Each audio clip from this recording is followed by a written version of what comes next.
سب سے اعلیٰ مولا ہمارا نبی، سب سے بالا والا ہمارا نبی، خلق سے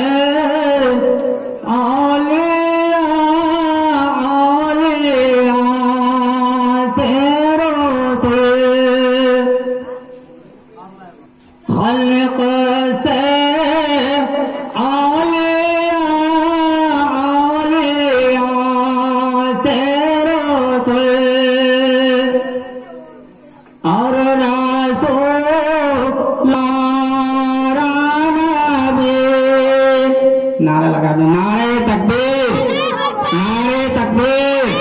نعرہ رسالت، نعرہ رسالت،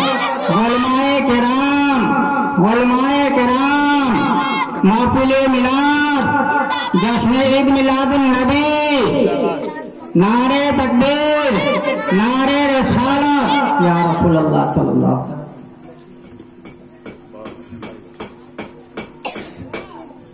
سب سے اعلیٰ مولا ہمارا نبی، سب سے بالا والا ہمارا نبی۔ برادران ملت اسلامیہ، اگر دنیا کے اندر کسی کو کوئی چیز ملتی ہے تو اللہ تبارک و تعالی کی جانب سے اپنے محبوب صلی اللہ علیہ وسلم کے وسیلے سے ملتا ہے۔ الحمدللہ، ماشاءاللہ۔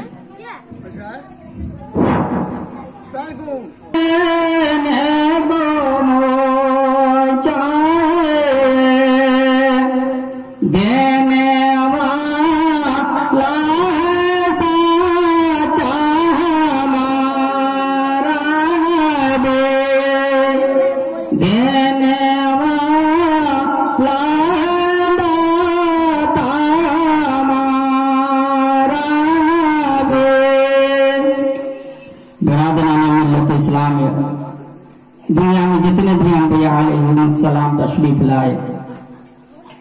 اور اسلام کے خاطر اپنے تن من دھن سب رب کی بارگاہ میں قربان کر دیا۔ آج ہم بھی اسی رسول کے نقش قدم پہ چلنے والے ہیں، اسی رسول سے محبت کرنے والے ہیں، اسی رسول کے ہم عاشق ہیں، اسی رسول کو ہم ماننے والے ہیں۔ اگر اسلام کے بچانے کے لیے، اسلام کو فروغ دینے کے لیے، اسلام پھیلانے کے لیے ہمیں مال کی ضرورت ہوگی تو انشاءاللہ الرحمن اللہ کی راہ میں ہم مال خرچ کرنے کے لیے تیار ہیں۔ برادران ملت اسلامیہ، امام عشق و محبت امام احمد رضا خان فاضل بریلوی ارشاد فرماتے ہیں، سب چمک والے اجولوں میں چمکا دے، سب چمک والے اجولوں میں چمکا دے، اندیشی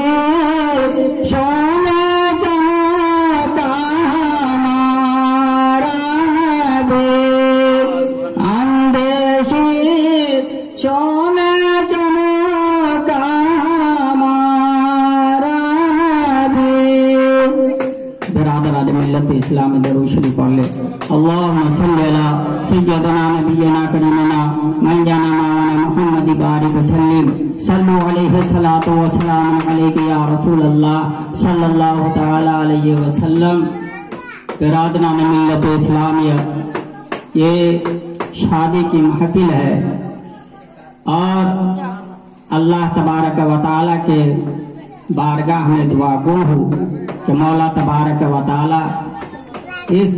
شادی کی محفل کو اپنی بارگاہ میں قبول فرمائے اور جتنے یہاں پہ لوگ حاضر ہیں یا ہماری آواز ان لوگوں کی کانوں تک پہنچ رہی ہے، اللہ تبارک و تعالی ان لوگوں کو بھی محفل پاک میں آنے کی توفیق رفیق عنایت فرمائے۔ تو یہ شادی عقد یہ کیا چیز ہے؟ یہ رسول صلی اللہ علیہ وسلم کی سنت ہے، کیونکہ اللہ کے پیارے حبیب صلی اللہ علیہ وسلم نے ارشاد فرمایا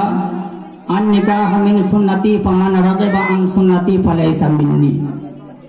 کہ نکاح کرنا میری سنت ہے، نکاح کرنا میرا یہ طریقہ ہے،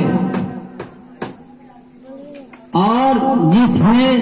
میری سنت سے اعراض کیا، جس نے میری سنت سے منہ موڑا فلیس منی، وہ مجھ میں سے نہیں ہے۔ تو برادران ملت اسلامیہ، اللہ تبارک و تعالی نے اپنے پیارے حبیب صلی اللہ علیہ وسلم کو دنیا کی ہر چیز سے نوازا، اور اللہ تبارک و تعالی جو اپنے بندوں کو دیتا ہے تو اپنے محبوب صلی اللہ علیہ وسلم کے وسیلے سے ہم تک پہنچتا ہے۔ برادران ملت اسلامیہ، آپ گھر میں بیٹھے بیٹھے ہیں کہ پوری دنیا پر، پوری سرزمین پہ اللہ کے فرشتے گشت کرتے رہتے ہیں، اور گشت کرتے کرتے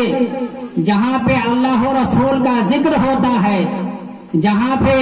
محفل پاک کا انعقاد ہوتا ہے، تو اللہ کے فرشتے وہاں پہ جا کر بیٹھ جاتے ہیں، اور بیٹھنے کے بعد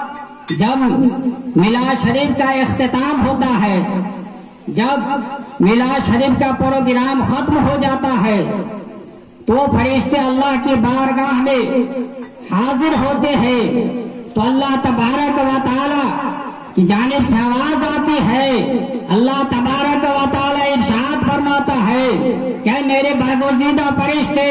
تمہیں تاخیر کس وجہ سے ہو گئی ہے، تم آنے میں لیٹ کیوں کر دیے ہو؟ تو اللہ کے فرشتے اللہ کی بارگاہ میں عریضہ پیش کرتے ہیں، مولا تبارک و تعالی فلاں مقام پہ، فلاں جگہ پہ تیرے اور تیرے محبوب کا ذکر ہو رہا تھا، مولا تبارک و تعالی میں وہیں پہ بیٹھ گیا تھا اور تیرے اور تیرے محبوب کا ذکر سن رہا تھا، مولا تبارک و تعالی اس وجہ سے مجھے تاخیر ہو گئی ہے۔ اللہ تبارک و تعالی کی جانب سے آواز آتی ہے کہ میرے سارے فرشتے تم گواہ ہو جاؤ کہ اس محفل میں جتنے لوگ بیٹھے ہوئے تھے میں تمام کی گناہوں کی مغفرت عطا کر دیا اور ان کے نام اعمال میں جنت درج کر دیا۔ اللہ سبحان اللہ۔ برادران ملت اسلامیہ، یہ اتنی بڑی میلاد کی فضیلت کو جانتے ہوئے ہم اپنے گھر بیٹھے ہوئے ہیں، یہ مناسب نہیں ہے۔ آپ کے گاؤں میں، آپ کی بستی میں، آپ کے محلے میں باہر سے بہت سارے علماء کرام و مفتیان عظام و شورائے کرام بھی تشریف لا چکے ہیں، یہ لوگ بھی آپ ہی کا منتظر ہے کہ کب وہ لوگ آئیں کہ میں اپنی نعت نبی صلی اللہ علیہ وسلم لوگوں کو سناؤں۔ مقرر حضرات اپنے دل میں یہ خیال کر رہے ہیں کہ کب پرول کے مسلمان اس محفل پاک میں تشریف لائیں کہ میں اپنی تقریر، اپنی واج و نصیحت سے ان لوگوں کے دلوں کو منور و مجلہ کرے۔ تو برادران ملت اسلامیہ، اگر ہماری آواز آپ کی کانوں تک پہنچ رہی ہے تو بہت ہی جلد اس جشن عید میلاد النبی صلی اللہ علیہ وسلم میں تشریف لانے کی کوشش کرے اور ثواب دارین سے مالا مال ہو۔